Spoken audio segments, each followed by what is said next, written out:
তো হ্যালো বন্ধুরা, আবার একটা নতুন ভিডিও নিয়ে আমি আপনাদের সামনে চলে এসেছি। আজকের যে ভিডিওটা হতে চলেছে খুবই গুরুত্বপূর্ণ এবং ইম্পর্টেন্ট ভিডিও।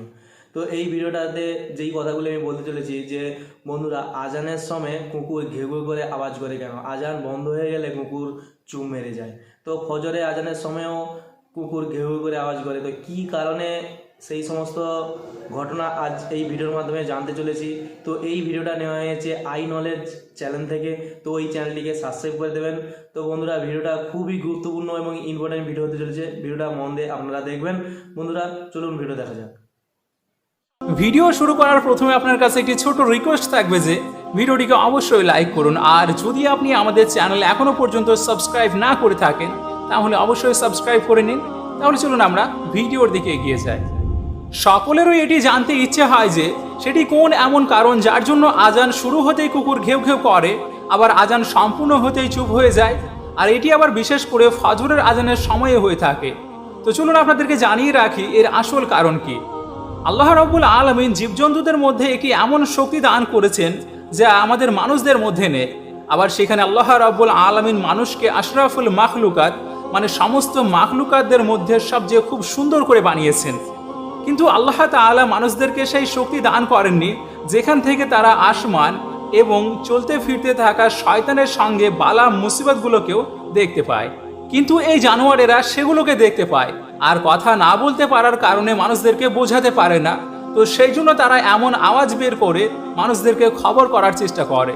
তো যেমনই আজান শুরু হয়, বিশেষ করে ফজরের আজান, তো যতটা শয়তান এবং বালা থাকে তারা রাত্রিতে বেশি বেরিয়ে আসে, আর আজান সম্পূর্ণ হতেই সেই শয়তান এবং বালা সেখান থেকে পালাতে শুরু করে। আর এটিকে দেখেই কুকুররা কান্নার মতো আওয়াজ শুরু করে। কুকুর যখন কোনো এলাকাতে খুব বেশি কান্না করে, আর যদি কিছুদিনের মধ্যেই সেই এলাকাতে কোনো মানুষের মৃত্যু হয়ে যায়, তো এই জন্য মানুষ তাদেরকে অশুভ মনে করে তাড়িয়ে দেয়। কিন্তু সেই কথা না বলা জন্তুগুলো অশুভ হয় না, বরং তারা আগে থেকেই জ্ঞাত হয়ে যায় যে এই এলাকাতে কোনো মুসিবত আসার জন্য প্রস্তুত হচ্ছে। তো সেই জন্য তারা মানুষকে এই সম্পর্কে সচেতন করার চেষ্টা করে। তাহলে আপনারা বুঝে গিয়েছেন যে আজানের সময় কুকুর কেন কান্না করতে শুরু করে। এটা তো আপনারা সকলেই জেনে থাকবেন যে রাতের সময় বালা এবং শয়তানেরা বেরিয়ে আসে, আর শুভে সাদিকের সময় যেমনই ফজরের আজান হয় ঠিক তখনই সেই শয়তান এবং বালাগুলো পালাতে শুরু করে, আর যাদেরকে দেখার পর কুকুরেরা কান্নার মতো আওয়াজ বের করতে শুরু করে, যাতে করে মানুষ সচেতন হয়ে যায়। চলুন এবার আমরা জেনে নিই আজানের সময় কোন কোন কথাগুলোর দিকে খেয়াল রাখা জরুরি। নাম্বার 1, আজানের সময় যেন কেউ কথাবার্তা না বলে। নাম্বার 2, আজান হওয়ার সময় কেউ যেন সালামও না করে। নাম্বার 3, আজানের সময় যদি কেউ সালাম করে তাহলে তার জবাবও দেবেন না। নাম্বার 4, যদি কেউ কোরআনের তেলাওয়াত করে থাকেন তাহলে আজানের সময় সে যেন চুপ করে যায়। নাম্বার 5, আজানের আদব ঠিকঠাক পালন না করলে আল্লাহর ভয়ানক আযাব তার উপরে আসবে। নাম্বার 6, আজানকে খুব ভালো করে শুনবেন আর প্রত্যেক কথার উত্তরও দেবেন। নাম্বার 7, যদি রাস্তাতে আজান শুরু হয়ে যায় তাহলে সেখানে যেন সে থেমে যায়। নাম্বার 8, আজানের সময় আজানের উপর খেয়াল না করা ব্যক্তিদের উপরেও আল্লাহর আযাব আসবে। নাম্বার 9, আজানের সময় কোনো রকমের সঙ্গীতই শুনতে নেই। নাম্বার 10, আজানের সময় নারীদের মাথায় কাপড় দিয়ে রাখার প্রয়োজন। নাম্বার 11, আজানের সময় কখনোই পা ছড়িয়ে শুয়ে থাকতে নেই।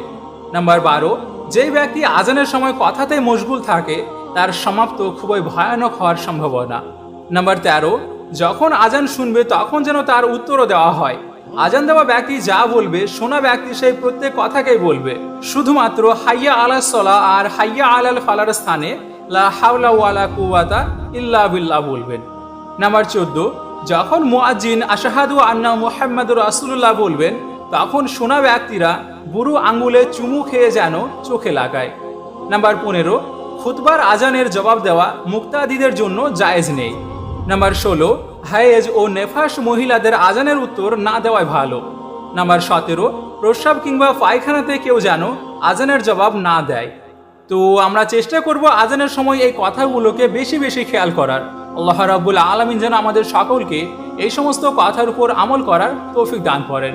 আমিন সুমা আমিন। তাহলে চলুন এবার আমরা জেনে নিই কোন 11টি কাজ করার জন্য আল্লাহ রাব্বুল আলামিন আমাদের ঘর থেকে বরকতকে উঠিয়ে নেয়। সেই 11টি কাজ কোনগুলো চলুন আমরা জেনে নিই। নাম্বার 1, বিসমিল্লাহ বলা বাদ দিয়ে খাবার খাওয়া ব্যক্তিদের ঘর থেকে এমন ঘরে সবসময় গরিবী জুড়ে থাকে যে ঘরে রিজিক দানকারীর কোনো প্রশংসাই করা হয় না, আর যে ঘরে খাবার খাওয়ার আগে বিসমিল্লাহ না বলা হয়।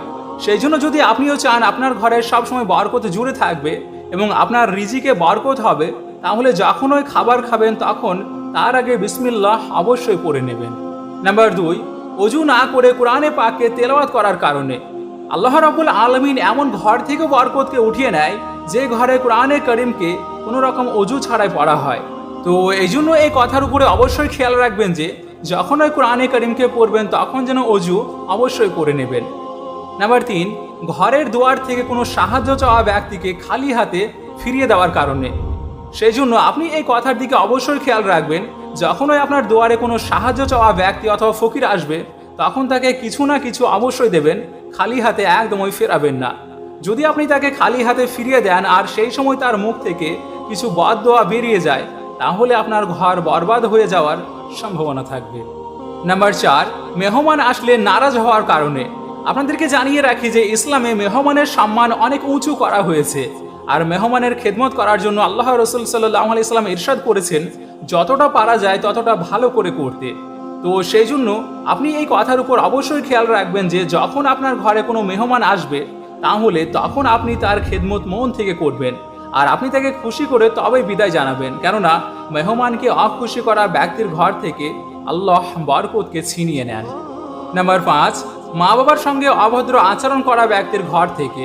আল্লাহ রাব্বুল আলামিন এমন ঘরেও সবসময় গরিবী প্রবেশ করিয়ে রাখেন যে ঘরে পিতামাতার সম্মান করা হয় না, মানে যে ঘরে বাবা মায়ের সঙ্গে অভদ্র আচরণ করা হয়। তো সেই জন্য আপনারা এই কথার উপরে অবশ্যই খেয়াল রাখবেন যে আপনি প্রত্যেকটা সময়ে যেন আপনার বাবা মাকে খুশিতে রাখবেন, ভুল করেও যেন নিজের বাবা মাকে কখনো নারাজ হতে দেবেন না, কেননা বাবা মার দোয়া অথবা বদ দোয়া আল্লাহর দরবারে খুব তাড়াতাড়ি পৌঁছিয়ে যায়। নাম্বার 6, আমদানির থেকে বেশি খরচা করা ঘর থেকে। আপনাদেরকে জানিয়ে রাখি যে ফুজুল খরচা করা আল্লাহ রাব্বুল আলামিন মোটেই পছন্দ করেন না। সেই জন্য খরচা ততটাই করবেন যতটা আপনি আমদানি উপার্জন করতে পারবেন। যদি আপনি নিজের আমদানি থেকে বেশি খরচা করতে চান তাহলে আল্লাহ আপনার ঘর থেকে বরকতকে উঠিয়ে দেবেন, আর যেই কারণে আপনার ঘর সব সময় গরিবের বেড়া জালে আটকে থাকবে। নাম্বার 7, সকালে সূর্য ওঠার পরও ঘুমিয়ে থাকা ব্যক্তির ঘর থেকে।